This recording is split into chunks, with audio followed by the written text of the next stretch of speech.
los primeros habitantes de mi entidad y el espacio en que habitaron.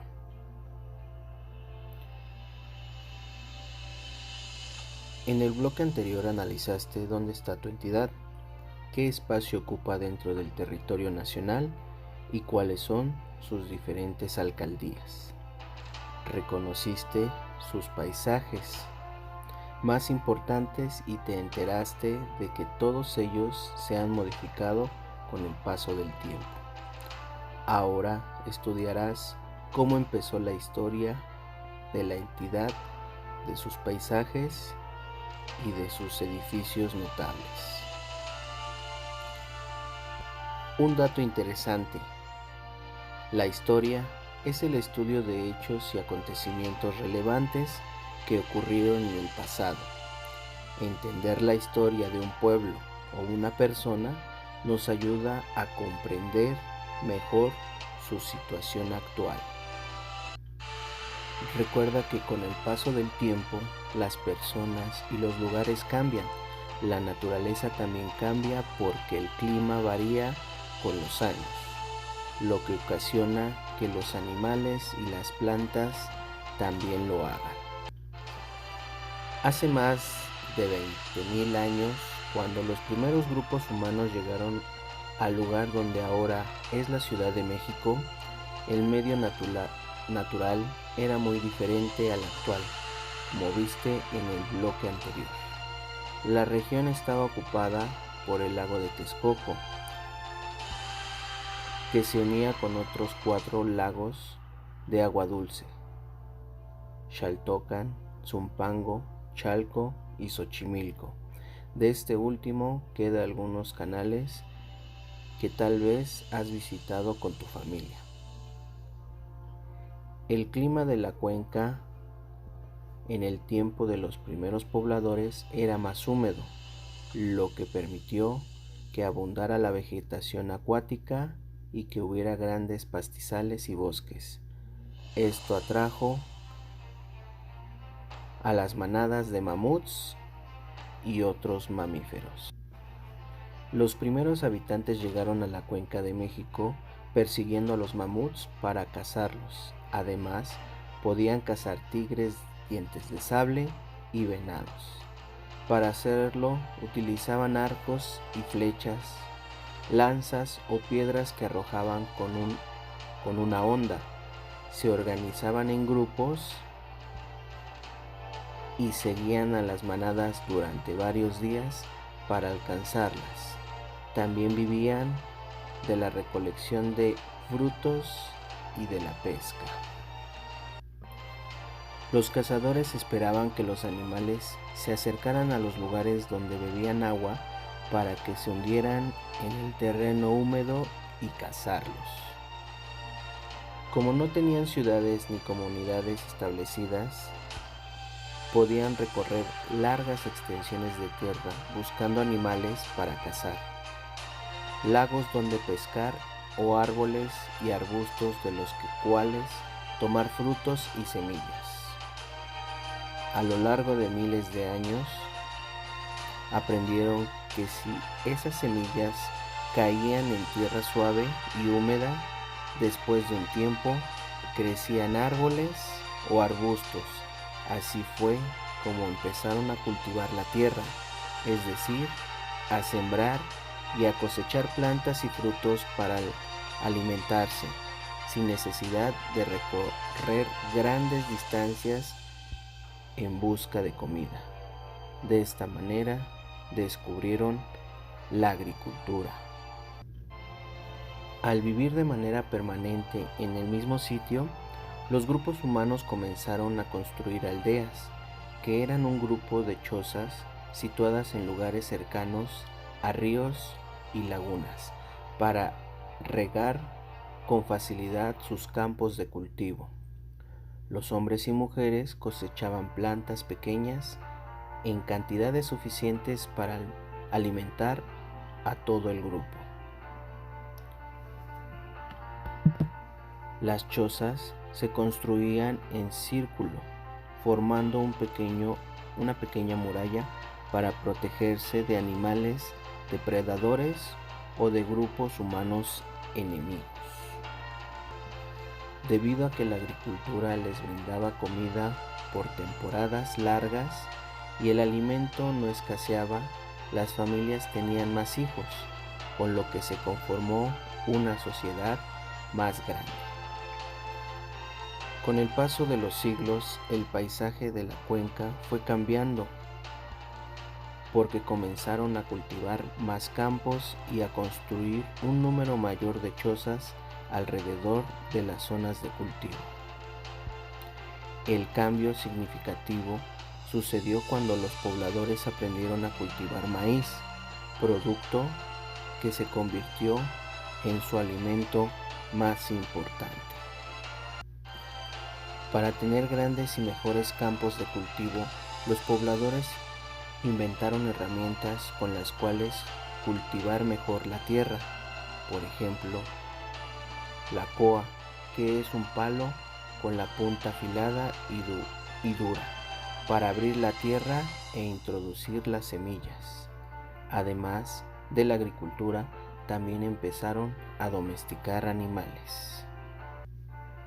La pesca también fue una de las actividades importantes para los primeros habitantes de la cuenca.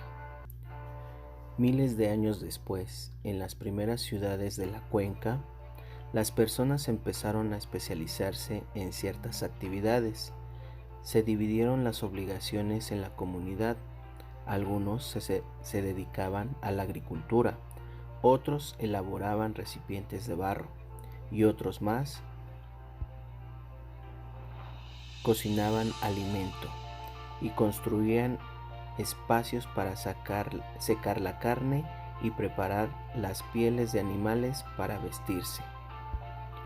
Cuando fue posible tejer fibras como el ixtle del maguey, una planta que crecía en la cuenca de México, empezaron a elaborar canastas y a confeccionar ropa con telas de diversos materiales. Otras personas se especializaron en curar las enfermedades e hicieron cirugías en las que usaron plantas para reducir el dolor e hilo para coser las heridas. Además, algunos pobladores ejercían y oficiaban cultos religiosos. La Cuenca de México era un magnífico lugar para construir aldeas porque tenían buen clima, agua y tierra, apta para sembrar.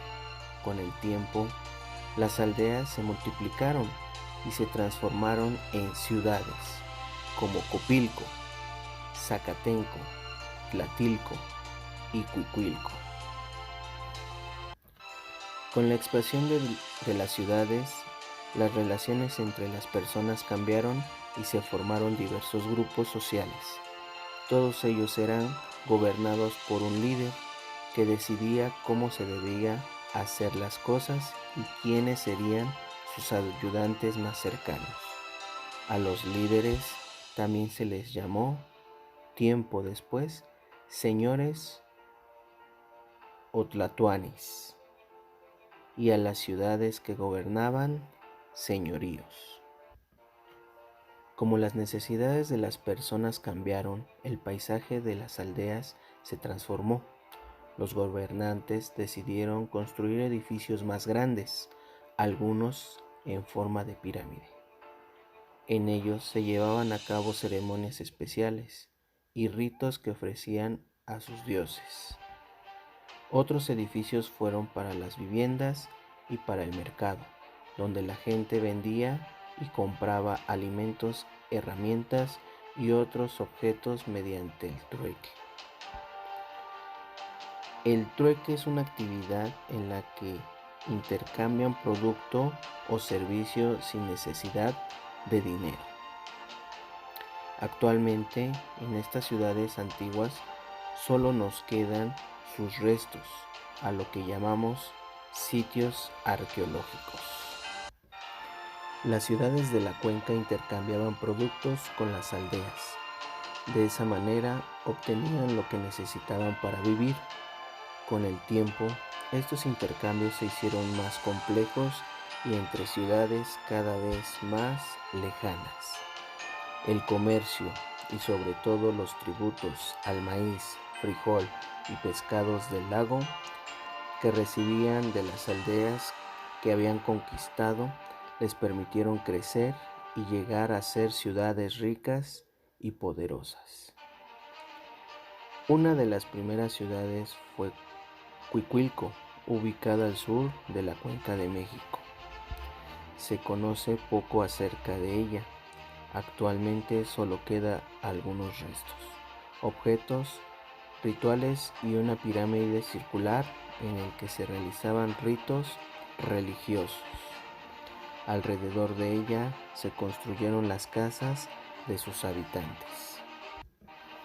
Cuando algún pueblo no pagaba los tributos a las ciudades más importantes, los guerreros los conquistaban o los destruían. Por ejemplo, Tula, en la ciudad de Hidalgo, fue conquistada y una gran parte de su población se trasladó a la ciudad de Azcapotzalco. Azcapotzalco, Texcoco y Culhuacán formaron una alianza que dominó la región antes de que llegaran los mexicas. Vivían de los recursos del lago, del comercio y de los tributos que recibían de los poblados que conquistaban. Al inicio del siglo XIV llegó del norte un nuevo grupo, los aztecas. Se llamaban así porque procedían de un lugar llamado Aztlán, que significa lugar de las garzas o lugar de la blancura. Los especialistas creen que está ubicado en el actual estado de Nayarit.